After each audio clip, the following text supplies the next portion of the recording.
No other president in American history has disparaged this country quite like Barack Obama. His message to voters is clear. America is unfair, and our government is one that favors the rich and turns its back on the poor. Here's the president in his own words. We can either settle for a country where a shrinking number of people do really well, while a growing number of Americans barely get by. Or we can restore an economy where everyone gets a fair shot and everyone does their fair share and everyone plays by the same set of rules.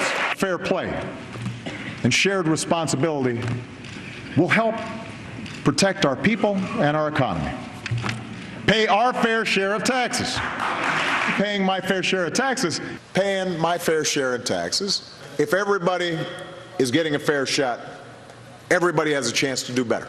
We can build an economy that gives everybody a fair shot. When we talk about everybody paying their fair share, Americans who can afford it should pay their fair share. Fair play and shared responsibility. I think that's a fair approach. Americans who can't afford it should pay their fair share. Fair play and shared responsibility, that's what we're about. It's a lot of empty rhetoric. But to remedy his so-called fairness deficit, the president is calling on Congress to pass the Buffett rule. When we have debates now about the Buffett rule that we've been talking about, where we say if you make $1 million a year or more, you shouldn't pay a lower tax rate than your secretary. That is not an argument about redistribution. That is an argument about growth. My next guest says the president's support for the Buffett rule has little to do with growth. It's all about politics and winning that second term in office. Here to explain is syndicated columnist, Fox News contributor, Charles Krauthammer. Hi, Charles. Thank you for being on this evening. It's a pleasure to be with you. I feel like in full disclosure, I need to tell people I'm the president of your fan club.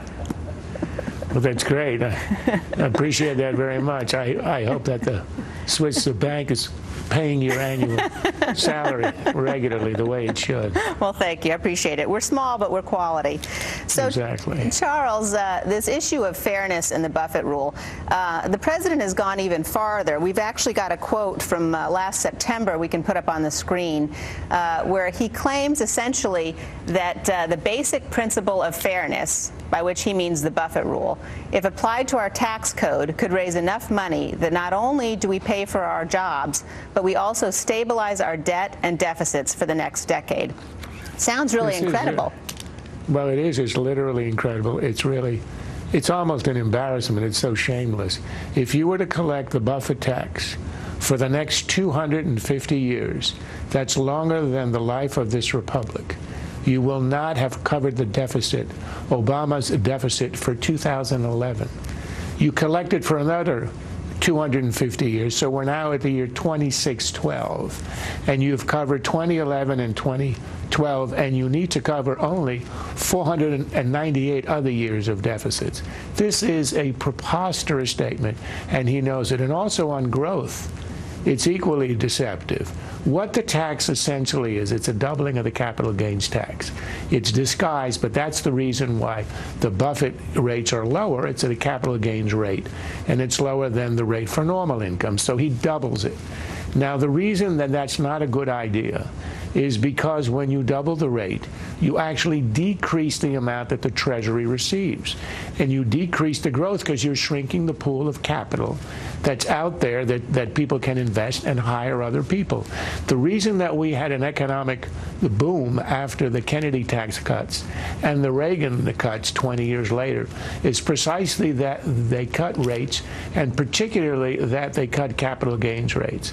But Obama is so obsessed with the notion, his notion, of fairness, that when he was asked in 2008 in one of the interviews with, I think it was in one of the debates. I think we've actually got that video, Charles. Have you got that clip? Would you like to show it? Let's show the clip. It's from a debate exactly in 2008 where he's asked about the historical fact of the impact of raising capital gains taxes.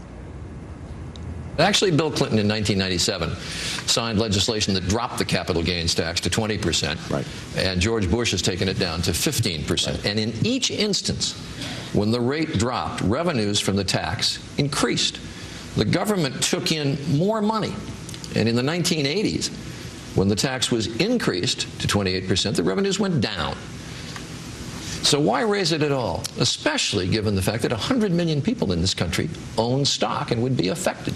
Well, Charlie, what I've said is that I would look at raising the capital gains tax for purposes of fairness.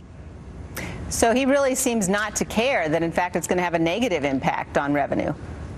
Well, that shows that this show is spontaneous and unrehearsed. I had no idea that you had that in the can. But that's the famous line where he basically says, I'm going to raise the rate even if it decreases the amount of revenue. This is insane. The purpose of taxation is to raise the revenue and to pay for stuff the government has to do. That's the only reason the government swipes your money. And he's saying, I'll raise the rates even if it decreases the amount, simply because of this abstraction I have, which means I want to take the money from the rich and distribute it elsewhere and think that somehow it's going to help the general economy.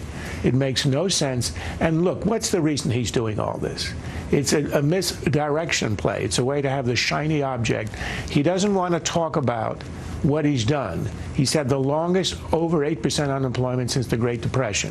He has had the slowest, the most anemic recovery of any recession since the Second World War. And he's accumulated in one term the greatest amount of debt, $5 trillion, in galactic history. So he can't run on that, so instead he's going to hold a ball over there, a shiny ball, and he'll say, look over here, so he doesn't have to speak about a record which has been an economic disaster. Well, and you've also made the point, Charles, that it's really a dereliction of duty. I mean, he's got this distraction going on while we are headed towards an immediate and near-term debt crisis. So if you look at what he's doing here, it's beyond just sort of politicking on an issue that doesn't matter. It has great significance. And in a sense, it could turn out to be historically tragic.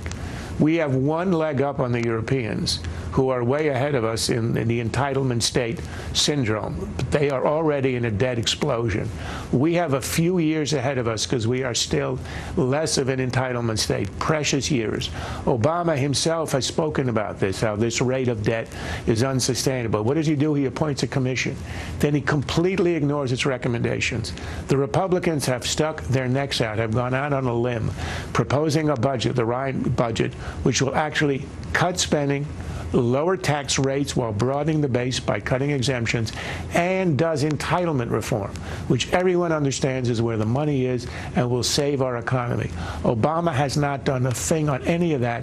The only thing he's done is to savagely attack the Ryan plan and claim that Republicans want to throw orphans and widows in the snow and protect the rich and do nothing else. That's his argument, and he hasn't done anything for a debt crisis that we can see coming and that he has left completely untouched in a very, very irresponsible way. And the CBO said just today that his budget for 2013 is going to add potentially $3.9 trillion to the deficits over the next 10 years. So it is indeed a very troubling picture. But thank you very much, Charles, for being with us tonight. It's a pleasure.